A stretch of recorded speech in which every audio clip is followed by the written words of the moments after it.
ವೇದಿಕೆಯಲ್ಲಿರುವ ಎಲ್ಲ ಪೂಜ್ಯರಿಗೆ ಪ್ರಣಾಮಗಳನ್ನು ಸಲ್ಲಿಸಿ, ಈಗಾಗಲೇ 2 ಗಂಟೆ ಆಗಿದೆ. ಇದರಲ್ಲಿ ಎಲ್ಲರಿಗೂ ಕಾಲಮಿತಿಯನ್ನು ಹಾಕಿದ್ದಾರೆ. ಆದರೆ ಯಾರೂ ಕೂಡ ಕಾಲಮಿತಿಯನ್ನು ಸ್ವಾಮೀಜಿಯವರನ್ನು ಒಬ್ಬರನ್ನು ಬಿಟ್ಟರೆ ಫಾಲೋ ಮಾಡಲಿಲ್ಲ. ಇಲ್ಲ ಜಾಸ್ತಿ ಮಾಡಿದೆ. ನಡೆಯಲರಿಯದೆ ನುಡಿಯಲರಿಯದೆ ಲಿಂಗವ ಪೂಜಿಸಿ ಫಲವೇನು, ಅವರ ದುಃಖವೆನ್ನ ದುಃಖ ಅವರ ಸುಖವೆನ್ನ ಸುಖ, ಕೂಡಲ ಸಂಗನ ಶರಣರ ಮನನೊಂದಡೆ ಆನು ಬೆಂದೆನಯ್ಯ. ಬಸವಣ್ಣವರ ಒಂದು ಅರ್ಥಪೂರ್ಣವಾದಂಥ ವಚನ. ಬಸವಣ್ಣ ವಿಶ್ವ ಧರ್ಮದ ಎಲ್ಲ ಲಕ್ಷಣಗಳನ್ನು ನಮಗೆ ಕೊಟ್ಟು ಹೋಗಿದ್ದಾರೆ. ಆದರೆ ನಮ್ಮ ಸ್ಥಿತಿ ಏನಾಗಿದೆ ಅಂತಂದರೆ ಭಿಕ್ಷಾ ಪಾತ್ರೆಯನ್ನು ಹಿಡ್ಕೊಂಡು ಅಲ್ಲಿ ಇಲ್ಲಿ ಬೇಡೋ ಅಂಥ ಸ್ಥಿತಿ ಬಂದುಬಿಟ್ಟಿದೆ.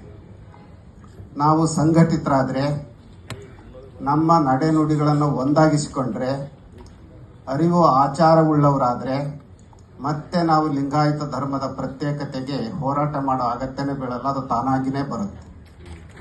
ಈ ನೆಲೆಯಲ್ಲಿ ನಾವು ಪ್ರತಿಯೊಬ್ಬರಿಗೂ ಹೇಳುವಂಥದ್ದು, ಮೊದಲು ನಮ್ಮ ಆಚಾರ ವಿಚಾರಗಳನ್ನು ಸರಿಯಾಗಿ ಇಟ್ಕೊಳ್ಳೋಣ. ಬಸವ ತತ್ವದ ಹಾಗೆ ಬದುಕೋದನ್ನು ರೂಢಿಸ್ಕೊಳ್ಳೋಣ. ಇಲ್ಲಿ ಬಂದಾಗ ಇಲ್ಲಿ ಜೈ ಅನ್ನೋದು, ಇನ್ನೊಂದು ಹತ್ರ ಹೋದಾಗ ಇನ್ನೊಂದು ಜೈ ಅನ್ನೋದು, ಈ ದ್ವಂದ್ವ ಮನೋಭಾವ ಇದೆಯಲ್ಲ, ಇದರಿಂದ ಮೊದಲು ಹೊರಗೆ ಬರಬೇಕು. ಅದರಲ್ಲೂ ನಾವು ಇದನ್ನು ಬಹಳ ಮುಖ್ಯವಾಗಿ ನಮ್ಮ ಮಠಾಧೀಶರಿಗೆ ಹೇಳಲಿಕ್ಕೆ ಇಷ್ಟಪಡ್ತೀವಿ. ಯಾಕೆ ಅಂತಂದರೆ, ಯಾರು ಬಸವ ತತ್ವವನ್ನು ಅನುಸರಣೆ ಮಾಡ್ತಾ ಇದ್ದೇವೋ, ನಾವು ಒಂದು ಕಡೆ ಕುಂಭಮೇಳಕ್ಕೂ ಹೋಗ್ತಾ ಇದ್ದೇವೆ, ಇನ್ನೊಂದು ಕಡೆನೂ ಹೋಗ್ತೇವೆ, ಅಲ್ಲೂ ಜೈ ಅಂತೇವಿ, ಇಲ್ಲಿ ಜೈ ಅಂತೇವಿ. ಮತ್ತು ಬಸವನಿಷ್ಠೆ ಎಲ್ಲಿ ಬಂತು ನಮಗೆ? ಬಸವನಿಷ್ಠೆ ಬರಲಿಲ್ಲ ಅಂತಂದರೆ ಲಿಂಗಾಯತರೆಲ್ಲರೂ ಒಂದಾಗಲಿಕ್ಕೆ ಸಾಧ್ಯ ಇಲ್ಲ.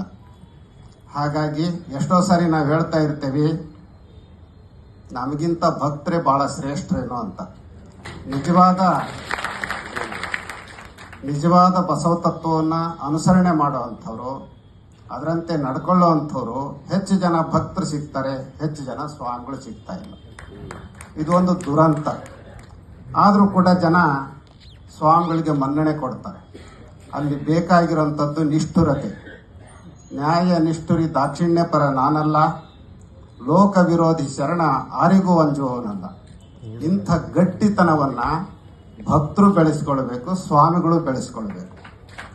ಹಾಗೆ ಬೆಳೆಸ್ಕೊಂಡಾಗ ಮಾತ್ರ ನಾವು ಸಂಘಟಿತರಾಗಿ ನಮ್ಮ ಹೋರಾಟದಲ್ಲಿ ಯಶಸ್ಸನ್ನು ಗಳಿಸಲಿಕ್ಕೆ ಸಾಧ್ಯ ಇದೆ.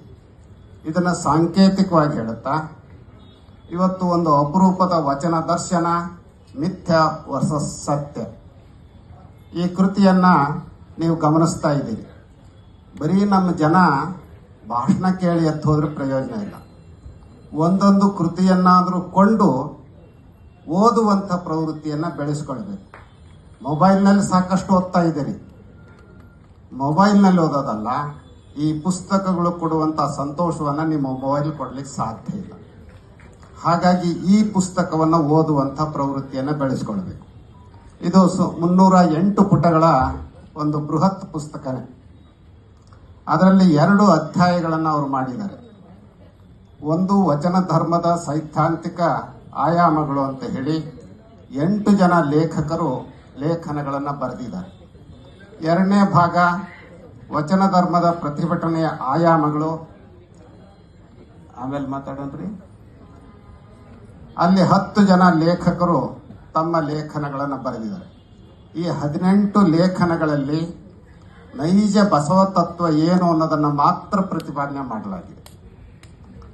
ನಾವಿವತ್ತು ಇನ್ನೊಂದನ್ನು ಟೀಕೆ ಮಾಡೋದಕ್ಕಿಂತ ಹೆಚ್ಚು ಮಾಡಬೇಕಾಗಿರೋದೇನೆಂದರೆ, ಸಣ್ಣ ಗೆರೆ ಮುಂದೆ ಒಂದು ದೊಡ್ಡ ಗೆರೆ ಎಳೆದ್ರೆ ಸಾಕು. ಈಗ ಆ ದೊಡ್ಡ ಗೆರೆಯನ್ನು ಎಳೆಯುವಂತಹ ಪ್ರಯತ್ನ ನಮ್ಮ ಜಾಮದಾರರು ಮತ್ತಿತರರು ಸೇರ್ಕೊಂಡು ಮಾಡಿದ್ದಾರೆ. ಅವರಿಗೆ ನಾವು ವಿಶೇಷವಾದಂಥ ಅಭಿನಂದನೆಯನ್ನು ಹೇಳಲಿಕ್ಕೆ ಬಯಸ್ತೇವೆ. ನಮ್ಮಲ್ಲಿ ಸನಾತನ ಪರಂಪರೆ ಮತ್ತು ಪುರಾತನ ಪರಂಪರೆ ಅಂತ 2 ಇದೆ. ಬಸವಾದಿ ಶಿವಶರಣರು ಸನಾತನ ಪರಂಪರೆಯನ್ನು ಒಪ್ಪಿದವರಲ್ಲ, ಪುರಾತನ ಪರಂಪರೆಯನ್ನು ಒಪ್ಪಿದಂಥವ್ರು.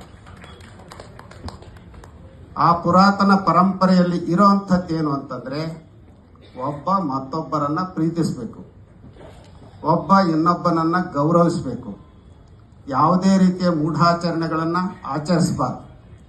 ವೇದ, ಉಪನಿಷತ್ತು, ಆಗಮ ಇವು ನಮಗೆ ಸಂಬಂಧಪಟ್ಟಂಥವಲ್ಲ, ವಚನಗಳು ಮಾತ್ರ ನಮಗೆ ಸಂಬಂಧಪಟ್ಟವು ಅನ್ನುವಂಥ ಗಟ್ಟಿತನ ನಮ್ಮಲ್ಲಿ ಬರಬೇಕು.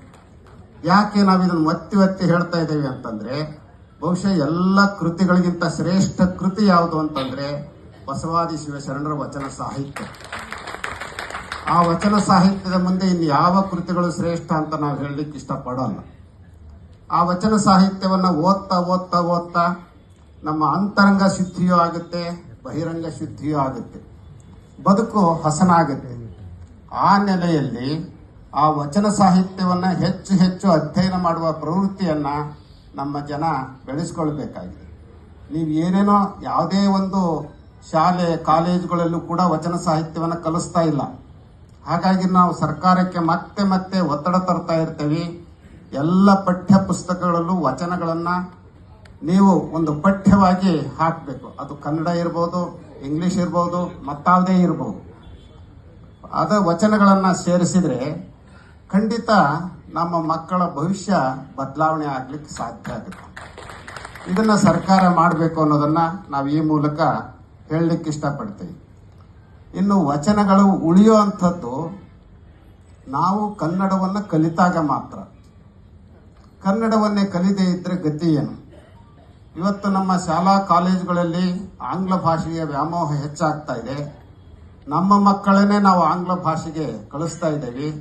ಹಾಗಾಗಿ ಕನ್ನಡದ ಬಗ್ಗೆ ನಾವು ಗೌರವವನ್ನು ಮೊದಲು ಬೆಳೆಸ್ಕೊಂಡ್ರೆ ಮಾತ್ರ ವಚನ ಸಾಹಿತ್ಯವನ್ನು ಉಳಿಸ್ಕೊಳ್ಳಿಕ್ಕೆ ಸಾಧ್ಯ ಆಗುತ್ತೆ. ಕನ್ನಡ ಭಾಷೆಯನ್ನು ನಾವು ಮರೆತರೆ ವಚನ ಸಾಹಿತ್ಯವೂ ಕೂಡ ಮರ್ತು ಹೋಗುತ್ತೆ. ಇದನ್ನು ಬಹಳ ಸೂಚ್ಯವಾಗಿ ಹೇಳ್ತಾ